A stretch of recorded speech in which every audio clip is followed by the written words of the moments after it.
अनसुने किस्से के इन पलटते हुए पन्नों में चलते हैं आज उस दौर में जब अभिनेता ने 70 के दशक में भारतीय सिनेमा में खलनायक की छवि को पूरा ही बदल कर रख दिया था।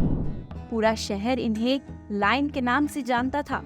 ये शख्स शिष्ट था, पढ़ा लिखा था, सूट और सफेद जूते पहनता था और उसकी क्लार्क गेबल्स स्टाइल की मूछें हुआ करती थी। हम बात कर रहे हैं अजीत की। इनका जन्म हैदराबाद में हुआ, जहां उनके पिता निजाम की सेना में काम करते थे। आजादी से पहले शरीफ घर के बच्चों को फिल्म देखने की इजाजत नहीं होती थी। इनके मामू के पास हैदराबाद के 2 सिनेमा हॉल्स की कैंटीन का ठेका था, इसलिए उनके फिल्में देखने पर कोई रोक नहीं थी। वहां से उनके अंदर सिनेमा को लेकर जोश पैदा हुआ। 12 साल की उम्र में अजीत ने फुटबॉल खेलना शुरू कर दिया और जल्द ही वो अच्छे फुटबॉल खिलाड़ी बन गए। पढ़ाई में उनका दिल नहीं लगता था। जब परीक्षा हुई तो उन्हें अंदाजा हो गया कि वो उसमें पास नहीं हो पाएंगे। वो अपने वालिद से बहुत डरते थे। वो बहुत सख्त मिजाज के और उन्हें डर था कि उनकी बहुत पिटाई होगी और उन्हें फौज में भर्ती करा दिया जाएगा। तब उन्होंने फैसला किया कि उन्हें बम्बई जाकर एक्टिंग में अपना हाथ आजमाना चाहिए। इसलिए उन्होंने अपने पिता से झूठ बोला कि उन्होंने परीक्षा पास कर ली है और उन्होंने उनसे स्कूल की फीस ली और अपनी सारी किताबें बेच डाली। उन किताबों से मिले 113 रुपयों को लेकर ट्रेन से बम्बई के लिए रवाना हो गए। उन्होंने कीथ डी कोस्टा को दिए इंटरव्यू में बताया कि जब मैं मुंबई आया तो मुझे उम्मीद थी कि सभी नामी निर्देशक जैसे केदार शर्मा, महबूब खान और V Shantaram VT railway station पर बाहें फैलाकर मेरा स्वागत करेंगे। मेरे दिमाग में ये बेवकूफी भरी बात घर कर गई थी कि फिल्मों में काम करने के बारे में सोचने वाला शायद मैं अकेला ही शख्स था। जाहिर है अजीत की उम्मीदों को बहुत बड़ा झटका लगा। उन्होंने पठानों की जुबान पश्तो पर फिर से हाथ आजमाना शुरू कर दिया ताकि वो फिल्म स्टूडियो और बड़े फिल्म निर्माताओं के घर पर सुरक्षा गार्ड के रूप में काम करने वाले अफगान पठानों को प्रभावित कर कुछ फिल्मी हस्तियों के नजदीक जा सकें। मुंबई में उन्होंने एक जगह 5 रुपए महीने पर किराए पर ली। अजीत ने बताया था कि वो जगह इतनी छोटी थी कि उनके जैसा 6 फीट लंबा शख्स टांगे सिकोड़ कर ही उसके अंदर आ पाता था। एक दोस्त ने इन्हें कुछ घरों से किराया वसूलने की जिम्मेदारी सौंपी।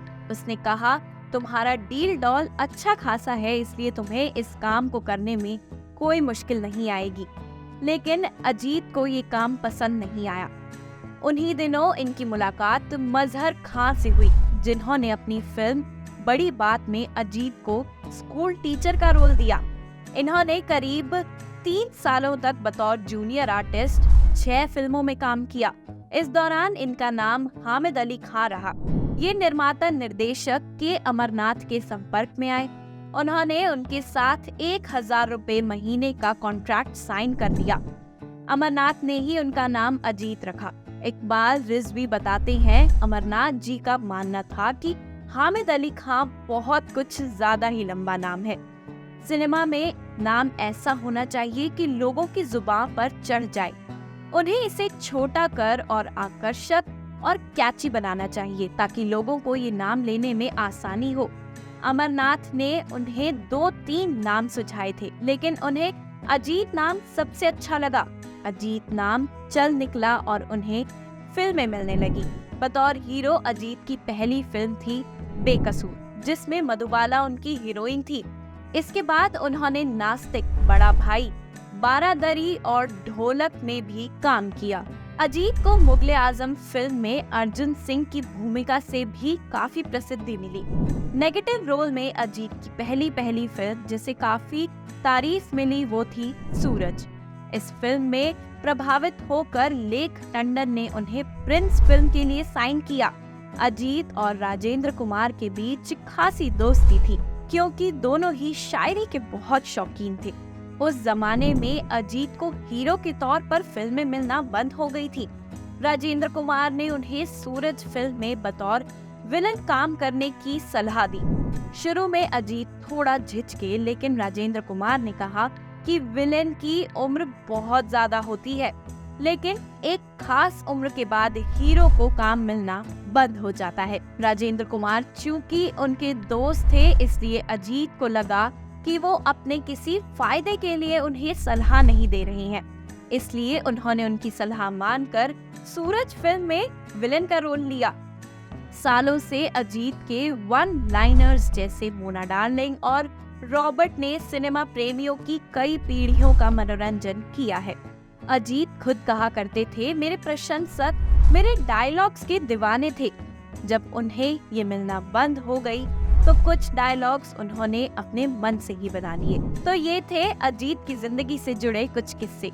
ऐसे और भी किस्सों को सुनने के लिए अभी सब्सक्राइब करिए हमारे चैनल अनसुने किस्से को।